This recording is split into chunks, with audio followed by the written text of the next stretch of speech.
Okay, we're going to look at Edmund Burke and his philosophical inquiry into the origin of our ideas of the sublime and beautiful. Important moment in the course, I think. Not disconnected from what we did when discussing Samuel Johnson and Joseph Addison in particular, because both of those men were influenced by John Locke and his view of psychology, Locke being an empiricist. So those of you who've done philosophy probably spend a fair bit of time in looking at Locke, at least his early works, because Locke is, in the Anglosphere, sort of a foundational thinker. And from the vantage point of the way philosophy is taught, he's presented as an empiricist, which is correct, as opposed to the rationalist traditions of Descartes and Spinoza and Leibniz, probably Kant, although some think that Kant reconnects the two. I think that's a matter for discussion amongst academics. I'm not entirely convinced of that, but there's a belief that he does reconcile the two at any rate. But in Lockean philosophy, there's a belief that the imagination, so I mentioned the word imagination, and in the Romantic period, the imagination takes on extraordinary importance, and it's an importance that does not dissipate over time. We tend to see, when I say we, the modern academy, the modern world tends to see things through not just a Lockean lens, but also through a Romantic lens, because the Romantics are using Lockean ideas there. And basic to Locke is that we only have access to the world through our senses, our five senses. And this is a response to Descartes' skepticism. I mentioned this briefly. We didn't do Descartes on the course as a reading material because he's not literary theory per se, but he is significant for the development of Western thought. And so his radical doubt, which I did mention a few lectures ago, which we know as the cogito, I think, therefore I am, is actually a method of doubt, and it begins by actually dubito. And for me, this is probably the better way that it ought to be presented, because the method of doubt is premised on doubt, and it never escapes doubt, in my opinion. And I think it can demonstrate why my opinion is valid. But it certainly can't be disputed that Descartes uses the method of doubt, and methodology becomes central to how philosophy is undertaken thereafter, and modern science for that matter. Methodology becomes key, and methodology is the thing that grounds the practice of modern science. So the empirical method of reproducible experiments is the way of obtaining something that they will call science. Now, when they use the word science, what they mean by that is knowledge. But the knowledge that is gained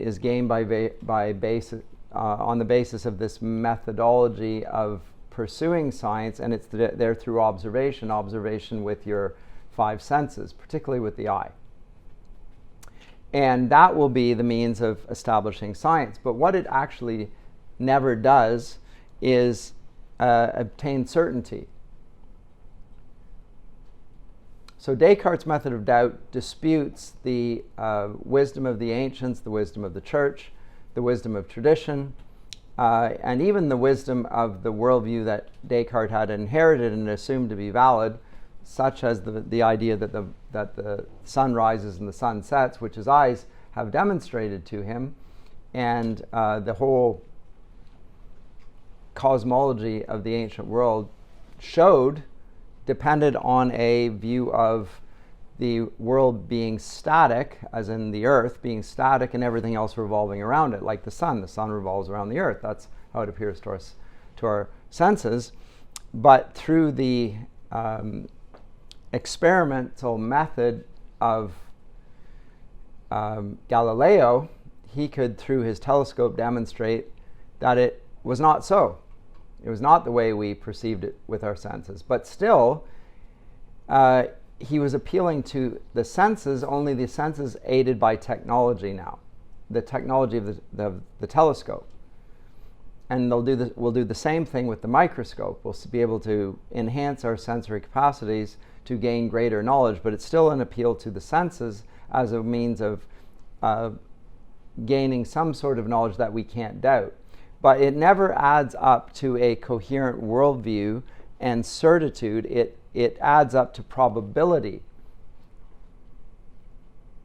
This is a little bit of a digression from the course, but I think it's important to say here because it is relevant to the development of literary theory, because I said it to you at the very beginning of the course that good literary theories account for what I said, sort of leaning on Aristotle's idea of four causes, an account of the author as a cause, the instrumental cause, if you will, the two causes that are related to the text, the formal cause, and the what's the other one?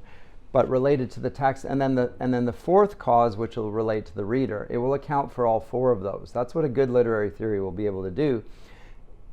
Post 18th century, the literary theories tend to collapse into one of those four things, but not all four of them. And in general, in the 20th century, they focus on the two causes related to the text, and they dispute as fallacies anything that relates to the initial cause,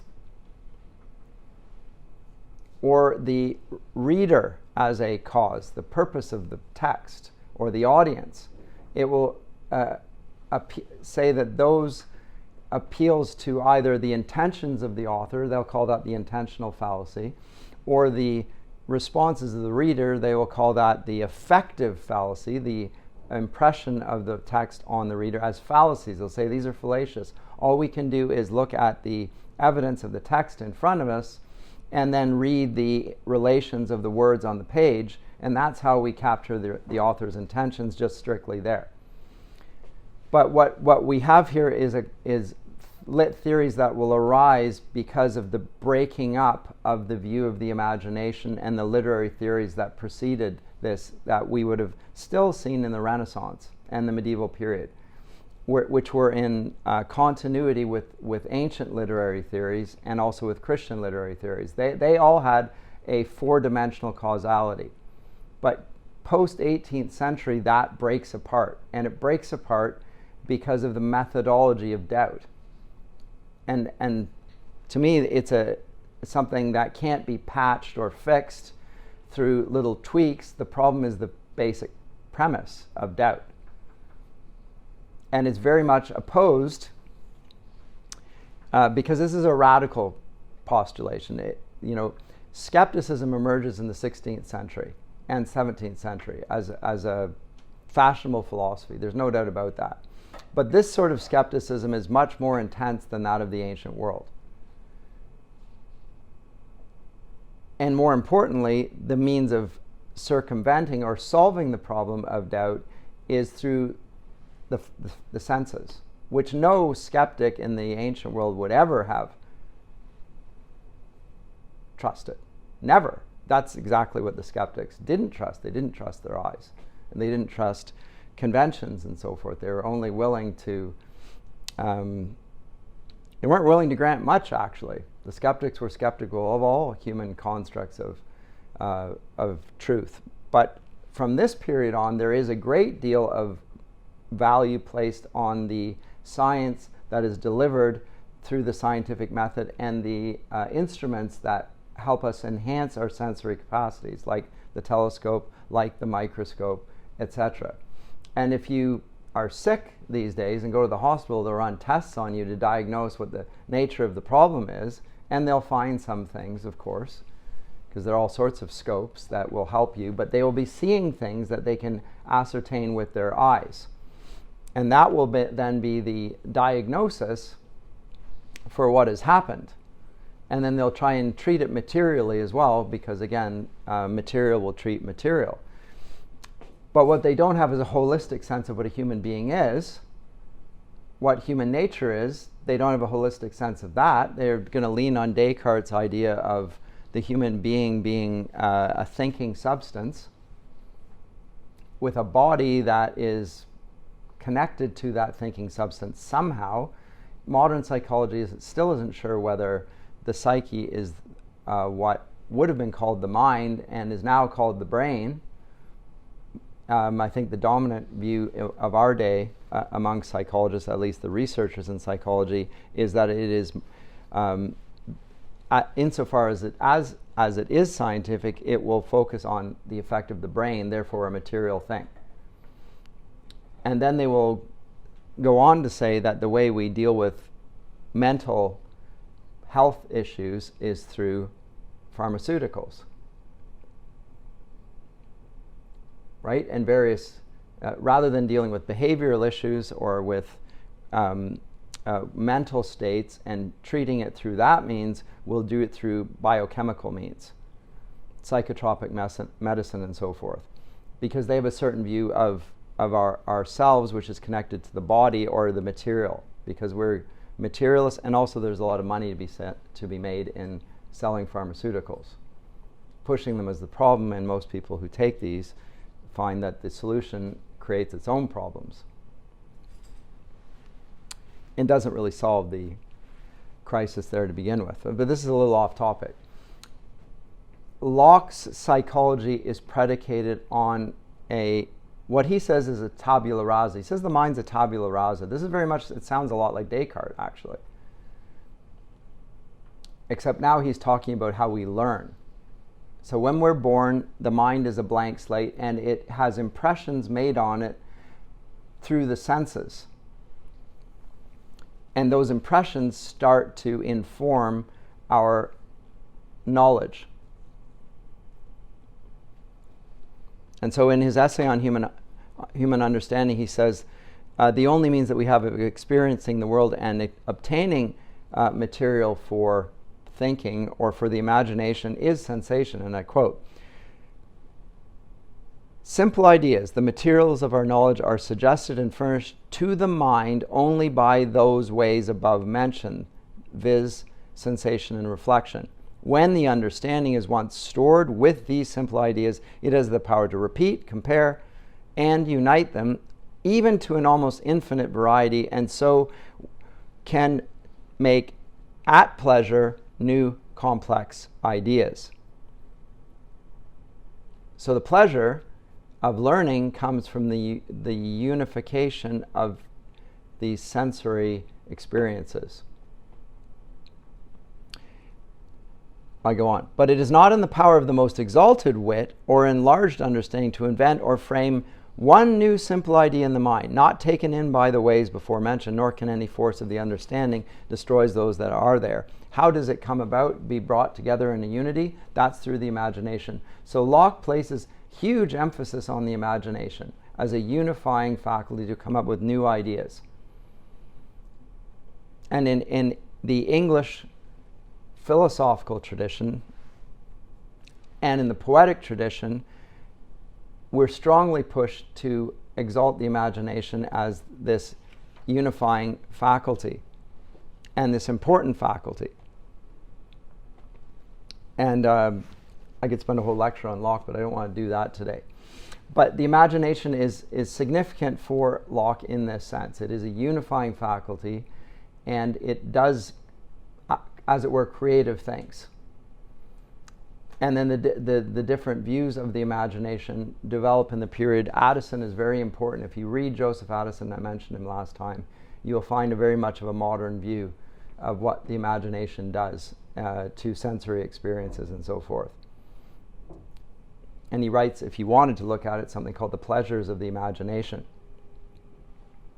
Sounds rather commonsensical to us when you read it. In his day, it would have seemed rather revolutionary. It will have big implications for aesthetics. And that leads us to this topic today, because Mr. Burke, Edmund Burke, in 1757, we know Burke as a conservative political philosopher, often called the father of modern political philosophy, conservative political philosophy, writes as an MP a reflection on the revolution in France, and is counseling a conservative position. If there are grievances socially, they ought to be addressed, but they must not be addressed the way the radicals do, which is simply to slash and burn and to destroy and uproot things. Let's do it through a gradual process whereby social order is maintained and the peace which benefits one and all is preserved.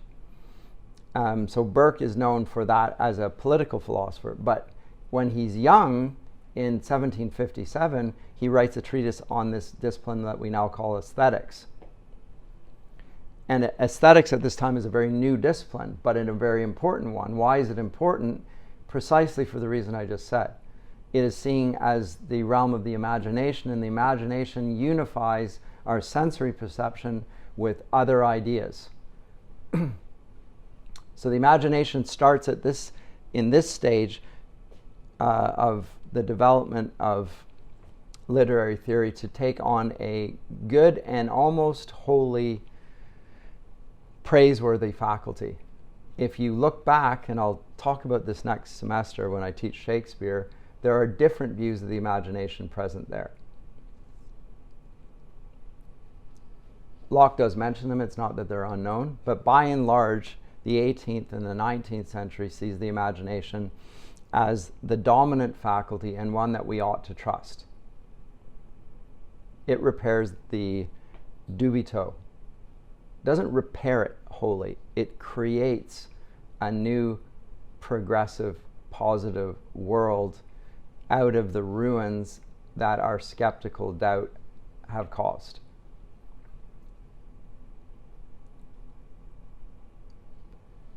When Shelley says that the poets are the unacknowledged legislators of the world in his defense of poetry, he's asserting what the Romantics believe in, actually with what I would say every progressive believes, not in relation to the poets, but in relation to thinkers. The unacknowledged legislators of the world. They create a new world. And the progressive powers of the intellect are going to lead the charge in developing a view of humanity that is emancipated from the past, which has been destroyed through radical doubt. We'll build a human science rather than leaning on the humanities grounded in theology. As I said to you in that class on the Romantics, in the early 19th century, the Germans actually throw theology out of the academy altogether. It's no longer a discipline of study. They do religious studies, but they don't do theology. So the center of the university is cut out, and the queen of the sciences is dethroned, and in its place comes the human sciences. Anthropology, sociology, psychology. All of them from the perspective of the experimenter. And the experimenter is going to, through his research, give the basis for some sort of truthful observations about human nature, which he says will lead us to a more enlightened age. Anyway, but when Locke, Burke depends on Locke for his psychology and his idea of the imagination. But Burke has a radical idea that had not occurred to anyone before him. And I mentioned this when I looked at Longinus's treatise Perihoupsos on the Sublime. And I said to you that what we notice about Longinus is that he sees the sublime as the most beautiful thing. So there's a continuum. There's the ugly. He doesn't even get into that. He's not interested in the opposite of beauty. He's only interested in the most beautiful thing. But there's a continuum of beauty. This is beautiful, this is more beautiful, this is the most beautiful. So you can compare things, and note that there is a comparison then. There's a standard of beauty that's implied in suggesting that something is more beautiful than something else. So there's an idea of beauty that underlies all this. I think that this is grounds for a Christian view of literary theory. Not just that there is an idea of beauty, but that it is something that can be rationally discussed, and therefore to say that this is more beautiful than something else, and furthermore that something is the most beautiful. That's the foundation for a Christian aesthetics.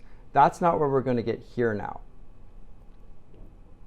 Because what we find in Burke, who ironically, I think, since he's the father of modern conservative political philosophy, is the foundation of the liberal academy's view of the human sciences, where it severs beauty from sublimity, and therefore comparisons of beauty. You can't compare things. The thing, what would have been called the thing of the utmost beauty, the sublime, with something that is simply beautiful. He separates the two altogether. So let me go to the, maybe this is the way to do it here. It is the way to do it. He begins with an introduction and discussion of taste and how it comes about. It's a 4-part treatise. And he wants to distinguish the sublime and the beautiful on the basis of its effect on us. The pleasure has the effect of beauty, or beauty has the effect of pleasure, rather. We find things beautiful when the ideas that arise from them are pleasurable. We see a small baby, we take delight in the baby. We see a beautiful flower, we have a pleasure that from it. We hear beautiful music, it results in pleasure. And this is important. It becomes important in the 19th century, the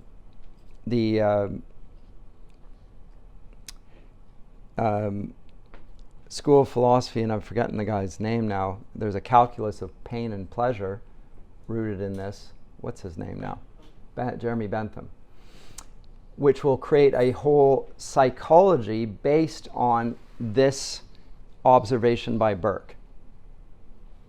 He creates a calculus, so he makes it scientific, as it were, a mathematically precise. So we can aggregate or say how much pleasure or how much pain, and then we try and construct policy on the basis of how much pleasure is created by the policy or how much pain is created by the policy, and we try and benefit the greatest number of people, the greatest possible good, based on the aggregated pleasure created to the number of people that experience it, etc. That's the basis of public policy, but all of it's rooted in Burkean aesthetics, which also grounds the psychology, the discipline of psychology then as well, because of course people are traumatized because of pain. Right, but the differentiation here, and then they're associated with a particular aesthetic experience, and what is that? The sublime results in pain, the beautiful results in pleasure. And you can see at this point, as soon as it's the effect and the imaginative effect, we start to see a radical split between beauty and sublimity. It's radical. There is no connection between pain and pleasure. Totally opposite experiences. So what does he say? It seems then necessary.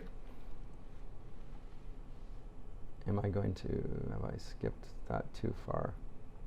I did. I shouldn't have done that. Oh, I hate when I do that. I tried to. That was unfortunate. Let me try that again and see if.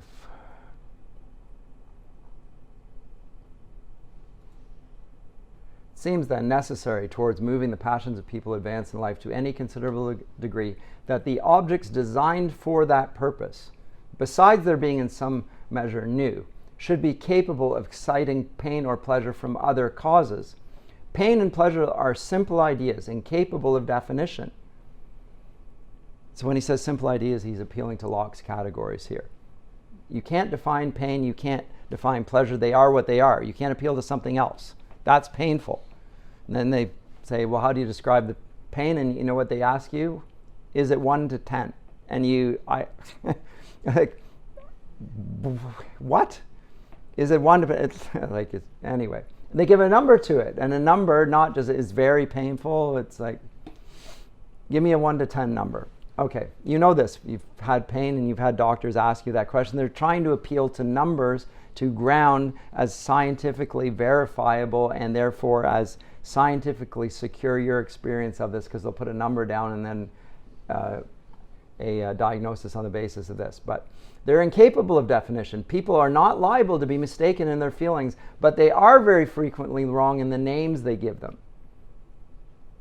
So the feelings are not wrong, but the names that they do are. Now, note this, because that assertion of the fundamental nature of our feelings is also going to become a romantic postulate, and it's directly derived, again, from Locke. Our feelings will not deceive us, but the names that we connect with them, that will. This is the beginning of skepticism towards language. And in their reasonings about them. So the feelings are not wrong, but the names they give them and the reasonings do. Many are of opinion that pain arises necessarily from the removal of some pleasure.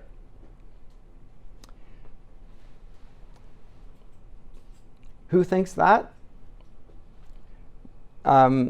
It's actually the hedonists, I believe. The ancient hedonists. To remove pleasure as a source of pain.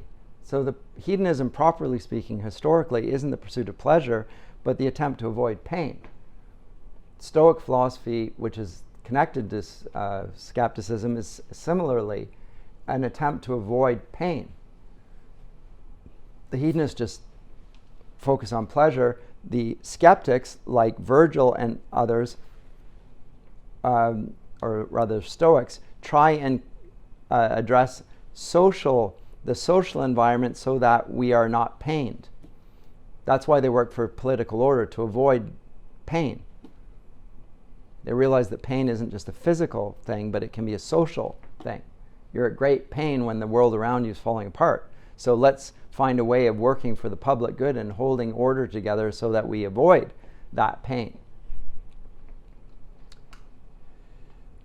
So this is what he's talking about when he says that some think that it is the removal of pleasure, as they think pleasure does from the ceasing or diminution of some pain. For my part, I am rather inclined to imagine that pain and pleasure, in their most simple and natural manner of affecting, are each of a positive nature. Okay, so there you go.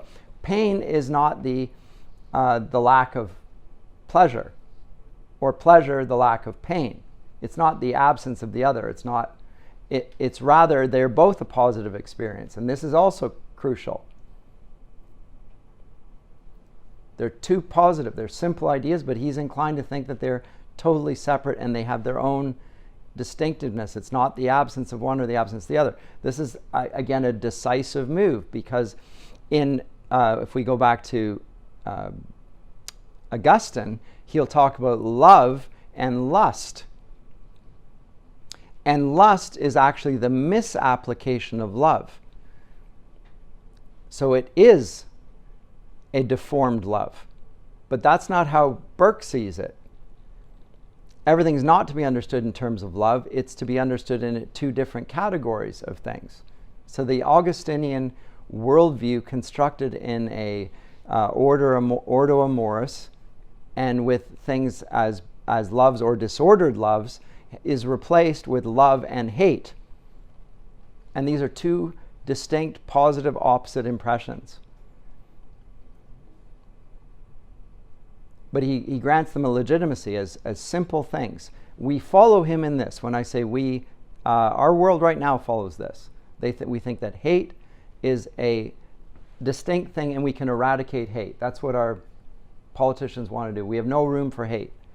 Right? We're going to get rid of it altogether. Well, how do we do that? Because they see it as a positive thing. Whereas if you came at it from an Augustinian framework, you would say, well, we need to get rid of the misapplications of love and direct them rightly towards what love really is. But if you come at it from a Burkean perspective, you think that hate actually is a discrete entity unto itself, and love is likewise, just like pain and pleasure are. This bifurcation, these are two positive entities, whereas from a Christian vantage point, everything's to be understood in terms of love, or disordered love. Look at Dante's Commedia. That's how he presents it. And we will find that the Renaissance does likewise. So it doesn't see hatred as a thing unto itself, nor does it see evil as a thing unto itself, actually. Evil is the privation of the good. It's the absence of the good. That's what evil is. It's not a thing. But in Burke, it is a positive thing. This is the beginning, again, of a sort of a dualistic worldview, which, quite frankly, is heretical.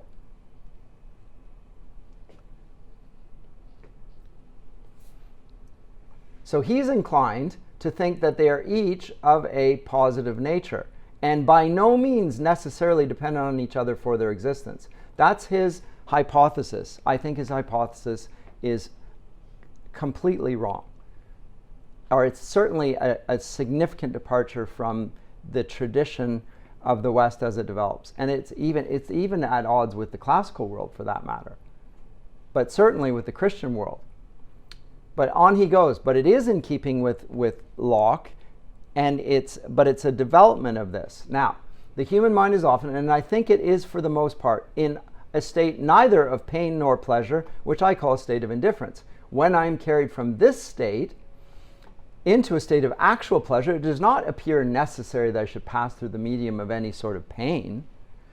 If in such a state of indifference or ease or tranquility, or call it what you please, you were to be suddenly entertained with a concert of music, or suppose some object of a fine shape and bright lively colors to be presented before you, or imagine your smell is gratified with the fragrance of a rose, or if without any previous thirst you were to drink of some pleasant kind of wine, or to taste of some sweetmeat without being hungry, in all the several senses of hearing, smelling, and tasting, you undoubtedly find a pleasure.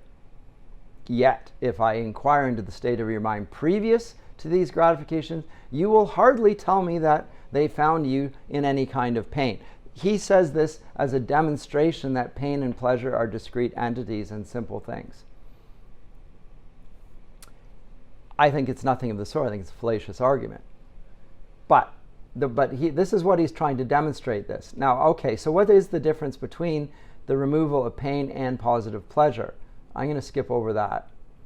And delight and pleasure, joy and grief. Let me come back to the beginning here. And the structure here. And talk about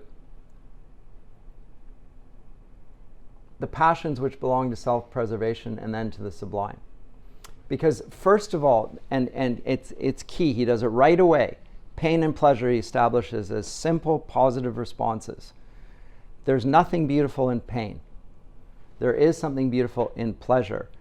But he thinks that pain is more powerful than pleasure, and he's going to associate pain with the sublime. And thereby he makes the sublime the aesthetic category to be pursued hereafter. Not beauty and the most beautiful thing, but a category of pain, of privation, starts to become the focus of poetics, and we see that in the Romantic period, which some of you are taking. We're talking about experiences where there's an absence of something, not a presence of something, but an absence. And the absence gives rise to a certain presence, and the presence is the awareness of the imagination. That's what it is in Wordsworth at any rate. But anyway, self-preservation. Most of the ideas which are capable of making a powerful impression on the mind, whether simply of pain or pleasure, or of the modifications of those, may be reduced to very nearly to these two heads: self-preservation on the one hand and society on the other. It's one of these two heads. To the ends of one or the other of which all our passions are calculated to answer.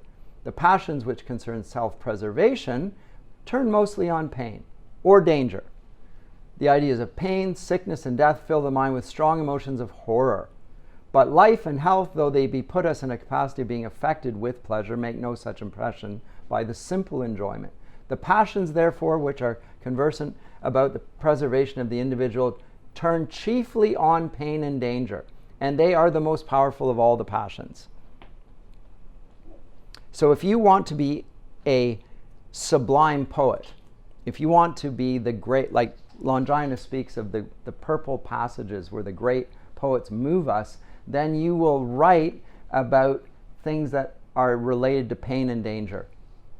And in Wordsworth, he talks about those experiences which he calls spots of time.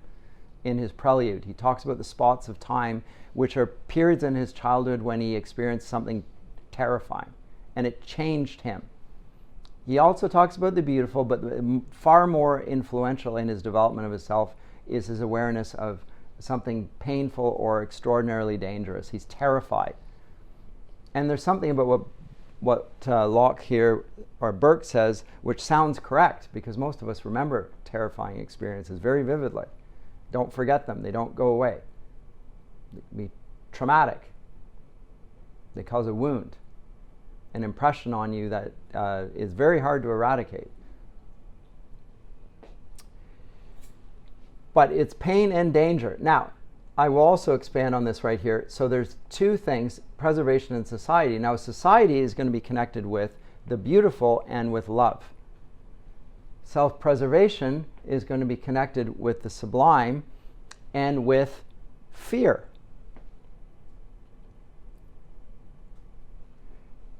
A liberal order that's rooted in Burkean psychology is going to be dedicated to the use of fear to construct its society. It will see fear as a useful tool to do the most excellent thing.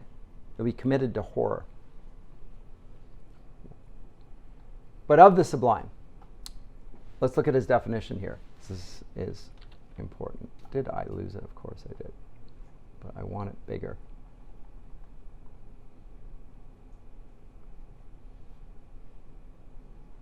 Sublime. Whatever is fitted in any sort to excite the ideas of pain and danger, that is to say, whatever is in any sort terrible, or is conversant about terrible objects, or operates in a manner analogous to terror, is a source of the sublime. That is, it is productive of the strongest emotion which the mind is capable of feeling. Now note how he connects it with emotion and feeling. Was Longinus talking about emotion? And did he connect it to the mind? Does the mind create emotions? In classical understandings of human nature, it's the passions, which are connected to the body, and the appetites, the physical aspect. That's what creates our feelings. He connects it with the mind. Why with the mind? Because the mind is what results in the imagination. But I say the strongest emotion, because I am satisfied the ideas of pain are much more powerful than those which enter on the part of pleasure. Without all doubt, the torments, now I think he's correct, pain is more powerful and lasting in certain ways. Where he's wrong is simply dissociating or connecting the sublime with pain, or a privation, or self-preservation. And not with the, anyway, let me stop interrupting myself and digressing, because I'm losing the train here. But I say the strongest emotion because I'm satisfied these are more powerful. Without all doubt, the torments which we may be made to suffer are much greater in their effect on the body and mind than any pleasures which the most learned voluptuary could suggest, or than the liveliest imagination, and the most sound and exquisitely sensible body could enjoy. Nay, I am in great doubt whether any man could be found who would earn a life of the most perfect satisfaction at the price of ending it in the torments. And now this is a later edition. Because he mentions the regicide in France, which justice inflicted in a few hours on the late unfortunate regicide in France. Well, the regicide in France is in 1789. This is written in 1757. So this is a later edition. that we have in front of us. So it's been edited somewhat. But as pain is stronger in its operation than pleasure, so death is in general a much more affecting idea than pain, because there are very few pains, however exquisite, which are not preferred to death. Nay, what generally makes pain itself, if I may say so, more painful, is that it is considered as an emissary of this king of terrors. When danger or pain press too nearly, they are incapable of giving any delight, and are simply terrible. But at certain distances, and with certain modifications, they may be, and they are delightful, as we every day experience. The cause of this I shall endeavor to investigate hereafter. Yes, he will. He will do it in part 2. But he just mentions it here. Where does the sublime then come from? Of the sublime. And he associates it with death and so forth. But it's a strong emotion. It's associated with pain. And the sublime thereby takes on a primacy and associations that we find nowhere mentioned in Longinus. Longinus is not interested in pain or death when talking about the sublime. Right? There's no connection there whatsoever. He's moving it in a completely different direction. He's connecting it to psychology, and he's connecting it to a motive for action furthermore. Based on Locke's empiricist view of human nature, he first does that, then he secondly regards these two opposites, let's say pain and pleasure, as dissociated or as simple ideas, not related. As soon as he does that, it is impossible to follow an Augustinian view of human nature in which everything is moved by love, or perversions of love, or lacks of love, and so forth. Love ceases to be the motive. So this is a move away from the Christian foundation development of classical ideas of human nature. And the human sciences will arise directly from this. The question that I have is Locke correct, and is Burke correct, more importantly, in seeing pain or death as unrelated to pleasure and life? Are life and death not connected? According to Burke, they're not.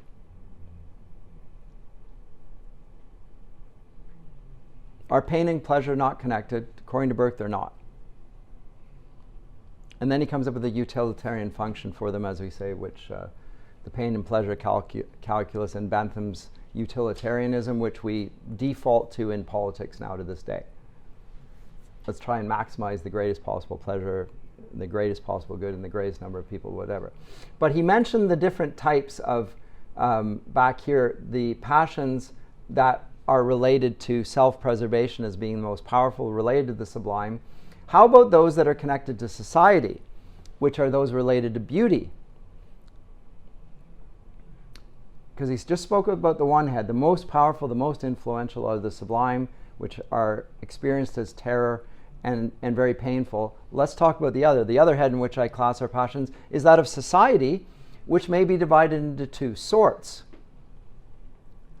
The society of the sexes, which answers the purpose of propagation, so the male and the female. And next, that more general society which we have with men and with other animals, and which we may in some sort be said to have even with the inanimate world. There's a society of association without relating it to propagation. So we have pets who we regard as part of our family. There is a sort of society there, and it's not of insignificance. It's the environment, if you will. The passions belonging to the preservation of the individual turn wholly on pain and danger. So if we're just thinking about the individual, we're going to talk about Maslow's hierarchy of human needs. Right? Did you remember Maslow? What did Maslow place as the most essential human need? Do you recall? Because I can't recall exactly, but I could probably pull it up here and I'll probably get a graph. Why don't I do that? Because there's probably some sort of chart. because they love charts. Hierarchy of needs, P, D, F, give me A. There you go. Good enough. Or was it good enough is a bad one? I don't know. Yeah, there you go. Oh, they cut it off. It's the physiological needs, like breathing, food, water, shelter, that stuff. Right, the things that preserve your life from death. So until you satisfy those, and those are sublime things, until you satisfied your psychological needs at the most basic primary level, you can't... Is this doing stupid things here? I hate that. And then you get to safety, which serves the same purpose. It's also motivated by the sublime. Protection from harm.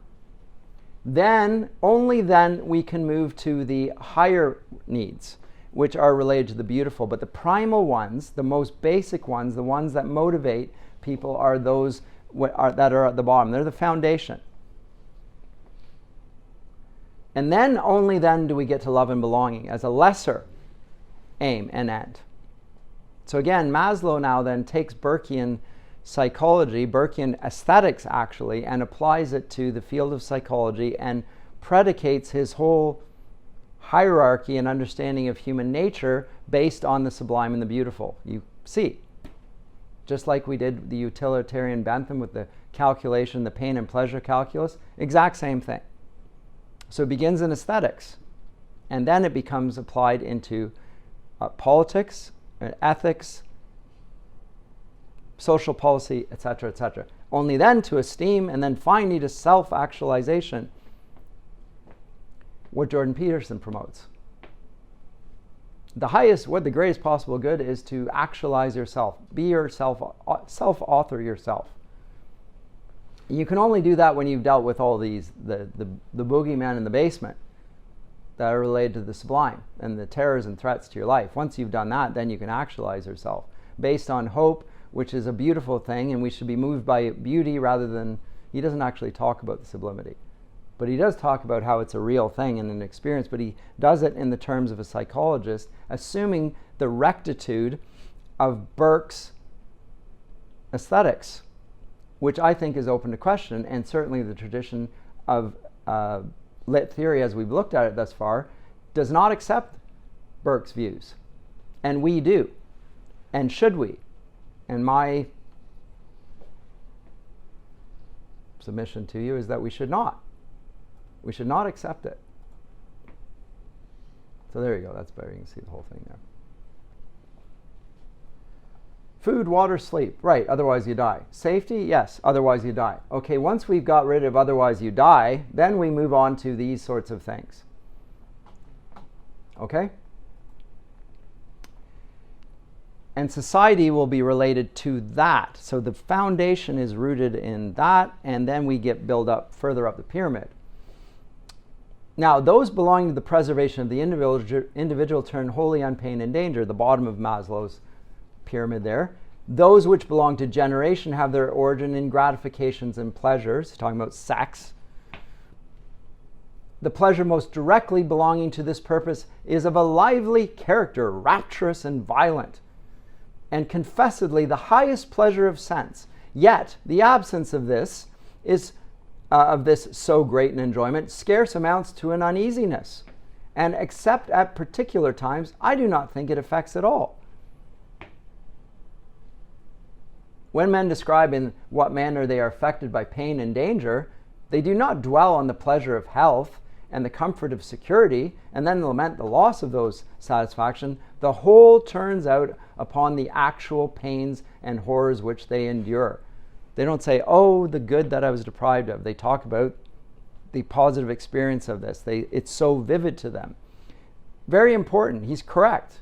Horror, we perceive horror to be more real than love.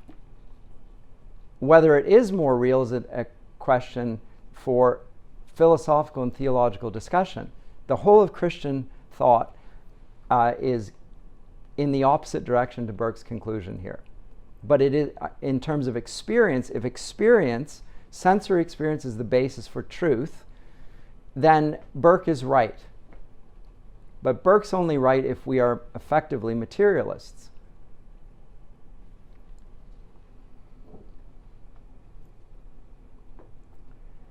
So, but if you listen to the complaints of a forsaken lover, you observe that he insists largely on the pleasures he once enjoyed. Yes. So if you think of it from the vantage point of love, you don't lament the loss, or you talk about the loss of a good. Yes, because then you are motivated by love. So this is against his actual thesis. Or hope to enjoy, and on the perfection of the object of his desires. It is the loss which is always uppermost in his mind. Fallacious argument. It isn't that. It's the object that he doesn't have that is in the uppermost in his mind. And he's focusing on the loss, yes, but because of he sees the shadow because there was a substance that cast the shadow, which is still there. If it weren't there, he wouldn't feel that loss. The violent effects produced by love, which has sometimes been even wrought up to madness, is no objection to the rule we seek to establish. It is actually. But anyway, when men have suffered their imaginations to be long affected with any idea, it so engrosses them that as to shut out by degrees almost every other and to break down every partition of the mind which would confine it. Any idea is sufficient for the purpose, as is evident from the infinite variety of causes which give rise to madness. But this at most can only prove that the passion of love is capable of producing very extraordinary effects, not that its extraordinary emotions have any connection with positive pain. No, but you're the one who made it, the connection with pain in any event. So let me go back here, because I will run out of time if I don't move on with this. But he then goes and talks about beauty. So he talks about the sublime in 7. Have a look at that. Then he talks about beauty. And talks about tragedy and its connections with this and powerful. He's trying to show himself conversant with Aristotle and engaging with that conversation. Why don't we come to the conclusion of this, and then we will deal with the sublime at greater length, because the sublime is very important here. Recapitulation. The passions which belong to self-preservation turn on pain and danger. They're simply painful. Simply, by which he means we have no other words for it. Pain is a very simple idea. Just like pleasure. We know what pleasure is. Can we tell you what it is? Not really. We can use analogous terms. We can use language, but it doesn't really. We can use numbers. It still doesn't really describe what it is.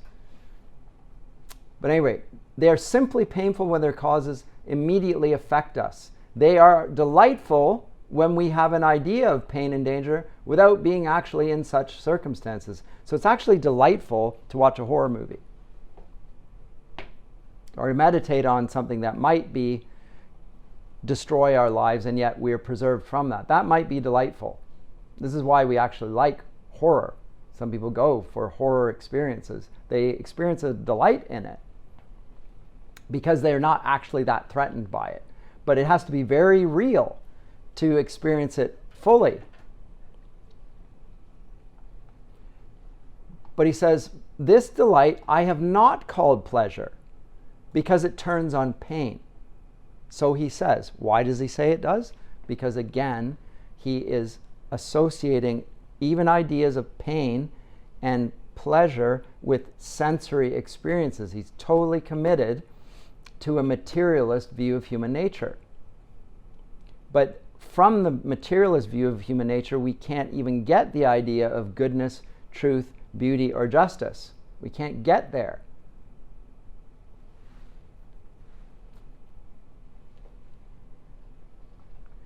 Whatever excites this delight, I call sublime, because it turns on pain. On the other hand, and the passions belonging to self-preservation are the strongest of all the passions. The second head to which the passions are referred with relation to their final cause is society. Note that he speaks in terms of Aristotelian causality here. Important. There are two sorts of societies. The first is the society of sex. The passion belonging to this is called love, and it contains a mixture of lust. Its object is the beauty of women. The other is the great society with man and all the other animals. The passion subservient to this is called likewise love. Lewis will call it storge, familial love, and eros, the romantic love. But it has no mixture of lust. We don't lust after the animals. We hope. Some do. Well, he doesn't even deal with that. But he could. Not interested in getting into the deep weeds on that sort of things. But in general, this is not a normal thing. Which is a name I shall apply to all such qualities and things as induce in us a sense of affection and tenderness, or some other passion that most nearly resemble these. So when we're motivated by love and motivated by beauty, we feel tender. We want to caress. We want to kiss. We want to take delight in a soft fashion because we feel soft feelings. So we respond with softness. When we're terrified, we respond with hardness. So we want to fight or run, fight or flight, or we are moved by the opposite. Okay, so the passion of love has its rise in positive pleasure. It is, like all other things which grow out of pleasure, capable of being mixed with a mode of uneasiness. That is, when an idea of its objects is excited in the mind with an idea at the same time of having irretrievably lost it. Okay. Conclusion, I'm going to skip over that and go to the next section. So he begins with novelty. He makes the differentiation between the sublime and the beautiful. He connects them with pain or pleasure. But he's not yet made the decisive and final connection.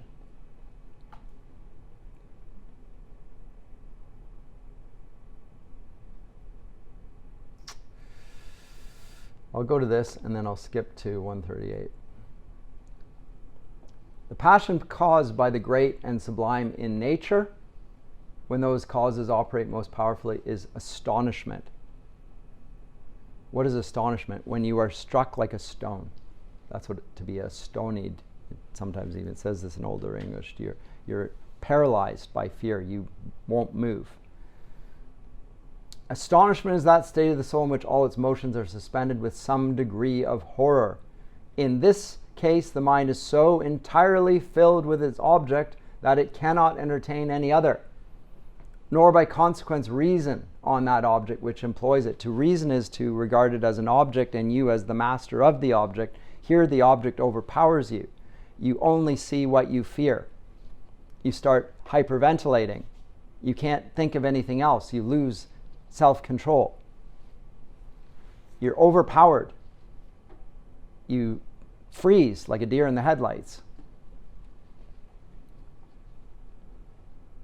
Hence arises the great power of the sublime, that, far from being produced by them, it anticipates our reasonings and hurries us on by an irresistible force. Astonishment, as I've said, is the effect of the sublime in its highest degree. It renders us incapable of thinking, reasoning. It's all overpowering feeling. He talks about varieties of this. Fear, terror. No passion so effectively robs the mind of all its powers of acting and reasoning as fear. You act most like an animal. Go back to Maslow's hierarchy of human needs. Those are bodily, creaturely needs. Shelter, food, water, etc. Those are basic. So that makes us like the animals. This is the beginning of an appeal to evolution, by the way, as well. The higher powers that come from, that differentiate human beings from the animals are powers of language and so forth, which they will explain come from our animal grunts and cries and so forth. So Rousseau and Herder in this period will say that language comes from grunts and cries, primary feelings, more powerful. And therefore the best poetry will also tap into those primal impulses. It will be more closely connected with the most powerful feelings. That's where the languages originate. And then when you get to society, society will soften it and allow you to come up with differentiations, but the differentiations are often a perversion of the original impulses. And then we get the anti-social impulses of Burke and Wordsworth and company. But anyway, not to go there to that. But whatever therefore is of terrible with regard to sight is sublime too, whether this cause of terror be endued with greatness of dimensions or not. So you can think that a scorpion is terrifying, or a mouse. You jump up on the table. Ah! It doesn't have to be great. It just, you have to associate horror with that object. Somehow it fills it. All you can see is the mouse. This is a little mouse. I know people who are so petrified by mouse that just the idea of a mouse being in the room will send them screaming, jumping on top of tables. Serpents and poisonous animals of almost all kinds will do this to us. Spiders.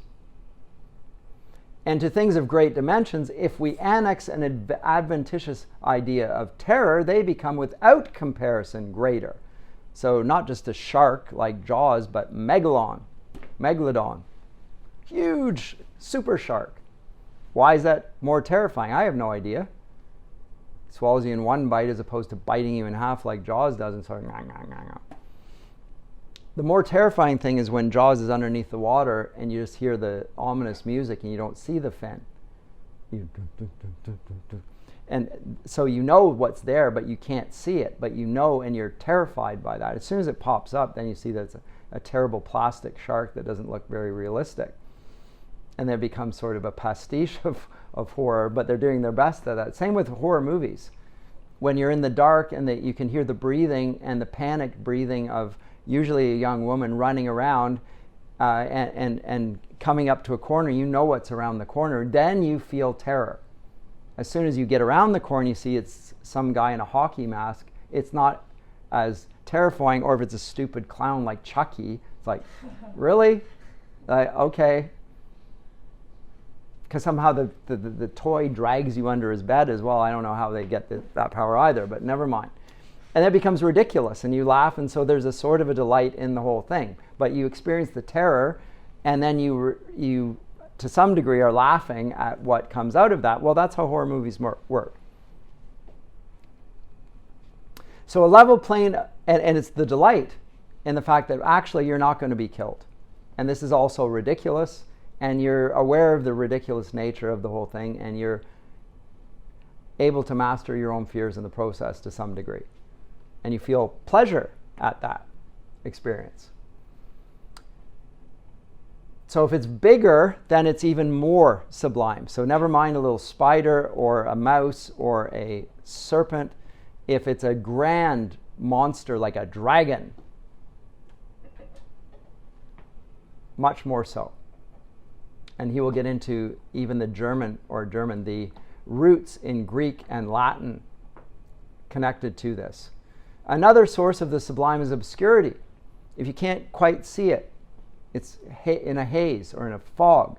Note how many horror movies posit things in a foggy situation where you can't see clearly. And so you can't reason about it. And all you are moved by then is your fears and not by your ability. Because if you saw the horrible thing, it wouldn't be nearly as terrible. So the thought of a Balrog is far worse than actually seeing the Balrog. Why books work better than films in some ways in terms of terror. Obscurity, he actually quotes Milton as the source of this, but he also says this is very interesting. Note this. I actually need to read this because I think it's really important. He says, everyone will be sensible of this who considers how greatly night adds to our dread. In all causes of danger, all cases of danger, and how much the notions of ghosts and goblins, of which none can form clear ideas, affect minds which give credit to the popular tales concerning such sorts of things. And then he goes on to politics. Those despotic governments which are founded on the passions of men and principally on the passion of fear keep their chief as much as may be from the public eye. Big Brother is watching you. Who's seen him? The all-seeing eye of Sauron. Do you see Sauron? You do not. It's an eye lidless, wreathed in flame, terrifying.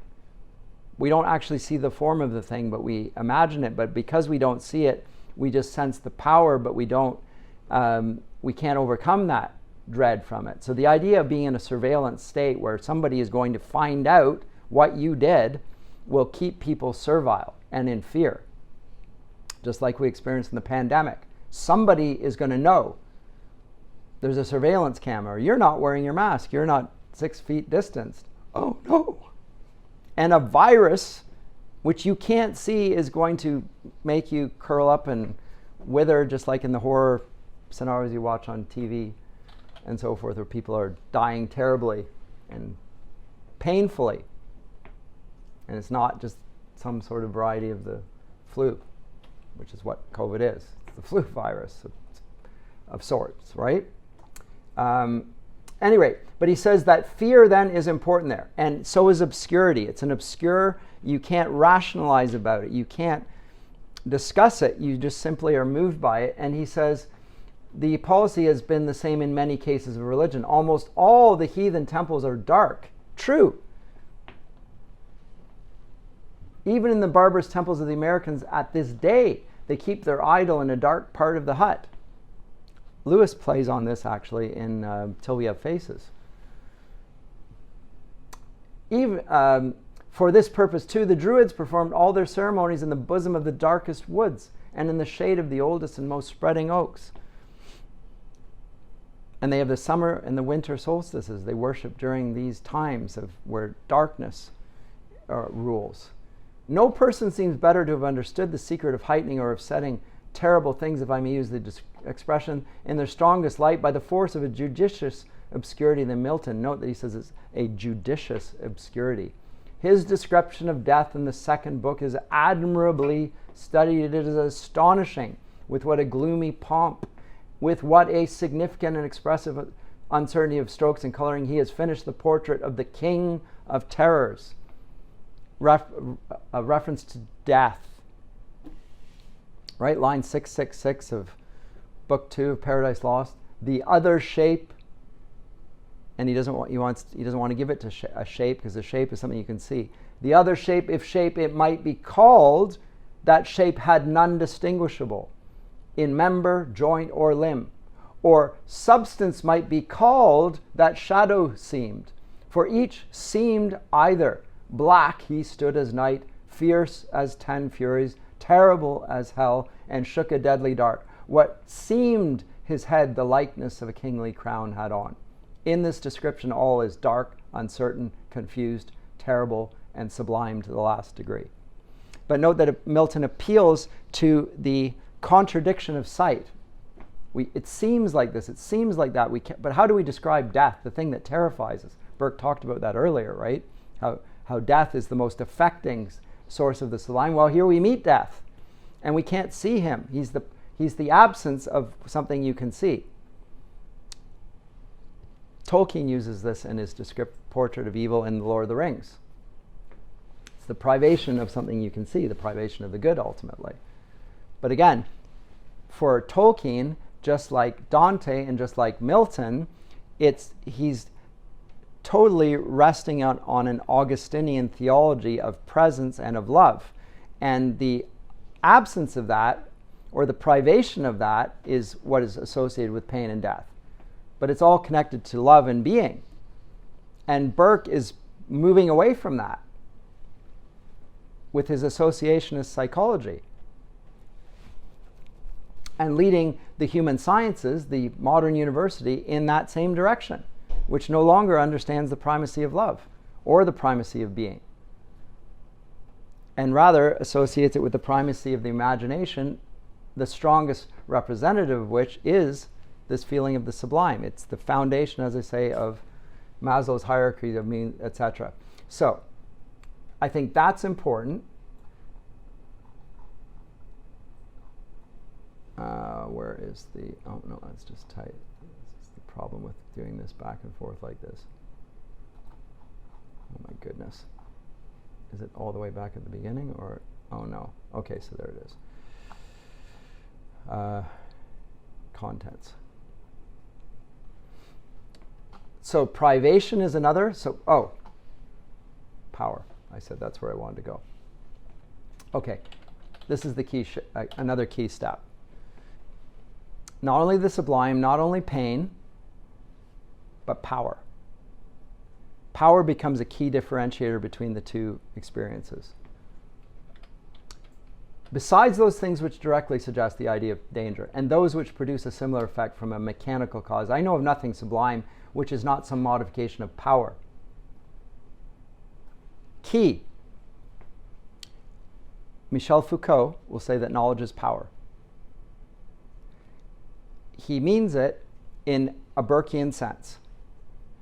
Real knowledge, fundamental knowledge, is rooted in power, and it's an exercise of power. It's a power play. Modern contemporary literary theories are rooted in this idea of power being the fundamental dynamic of the human sciences. Nietzsche will say the same thing, by the way. And this branch rises as naturally as the other two branches from terror, the common stock of everything that is sublime. The idea of power, at first view, seems of the class of those indifferent ones which may equally belong to pain or to pleasure. But in reality, the affection rising from the idea of vast power is extremely remote from that neutral character. For first, we must remember that the idea of pain in its highest degree is much stronger than the highest degree of pleasure, and that it preserves the same superiority through all the subordinate gradations. From hence it is that where the chances for equal degrees of suffering or enjoyment are in any way equal, the idea of the suffering must always be prevalent. So if there's two outcomes are possible, suffering and the possibility of suffering we will be moved by fear ahead of other things, rather than love. And indeed, the ideas of pain, and above all of death, are so very affecting that whilst we remain in the presence of whatever is supposed to have the power of inflicting either, it is impossible to be perfectly free from terror. Again, we know by experience that for the enjoyment of pleasure, no great efforts of power are at all necessary. Nay, we know that such efforts would go a great way destroying our satisfaction. Pleasure is something that has to be really easy. You don't have to work for it. If you have to work for it, it's not quite the same thing. For pleasure must be stolen and not forced upon us. He doesn't mean it's stolen. It just happens upon us. It comes upon us. Pleasure follows the will, and therefore we are generally affected with it by many things of a force greatly inferior to our own. A baby can move us, even though it's physically weaker. Doesn't matter. It has a power to move us, our affections, and think it's beautiful and respond in kind. So that strength, violence, pain, and terror are ideas that rush in upon the mind together. Look at a man or any other animal of prodigious strength, and what is your idea before reflection? Is it that this strength will be subservient to you, to your ease, to your pleasure, to your interest in any sense? No. The emotion you feel is, lest this enormous strength should be employed to the purposes of rapine and destruction. That power derives all its sublimity from the terror with which it is generally accompanied, will appear evidently from its effect in the very few cases in which it may be possible to strip a considerable degree of strength of its ability to hurt. When you do this, you spoil it of everything sublime and immediately becomes contemptible. An ox is a creature of vast strength, but he's an innocent creature, extremely serviceable and not at all dangerous, for which reason the idea of an ox is by no means grand. A bull is strong too, but his strength is of another kind, often very destructive, seldom, at least amongst us, of any use in our business. The idea of a bull is therefore great, and it has frequently a place in sublime descriptions and elevating comparisons. And then we'll look at the horse, and he goes in on this. But what is the key thing is power. And the sublime is the experience of powerlessness. And the beautiful is an awareness of our power over something. This is really important, because then he's going to talk about the sexes, and he's going to talk about the relation of the sexes, and he's going to bring in the power dynamic into the two sexes. We find women beautiful. Why? Because we feel powerful in relation to them.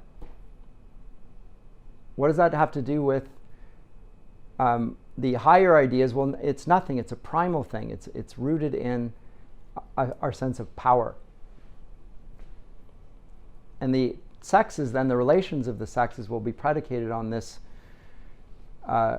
awareness of power as well, and power dynamics. And again, the contemporary literary landscape is rooted in the ideas of structures of power, hierarchies of power. Right? A Burkean idea again.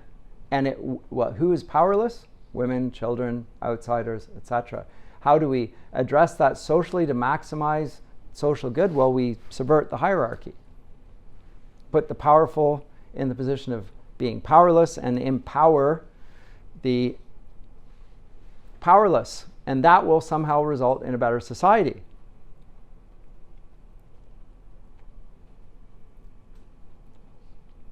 Again, so just the dualism, I won't say anything more here because we've run out of time. But you can see how influential Burke's ideas here are in changing the way in which we understand sublime and beautiful. They are now no longer connected in any way. They are connected to pain if it's sublime and pleasure if it's beautiful. They are both connected to our feeling of power. All these associations will break apart the Augustinian appropriation of the classical world and its use in literary theory. So it's a key turning point. Now I'll say this because next class will come to Immanuel Kant, and he will cite Burke's differentiation of as positive as correct. And German-speaking philosophy will regard Kant's third critique, the critique of the power of judgment, as his most important one. In the English-speaking world, we tend not to appeal to Kant's third critique. We talk about the first, the critique of pure reason, as the most important one. Well, that's because we're empiricists. Kant is not. He's going in a different direction. But in both, whether you're in the Anglosphere or whether you're in continental philosophy, both positions will be opposed to a Christian view, which will root it in love. Love is the ordering principle, or perversions of love, privations of love, or whatever. I won't see it as different positive experiences. So it's a key point. Okay, I think that's it for today because I've overshot.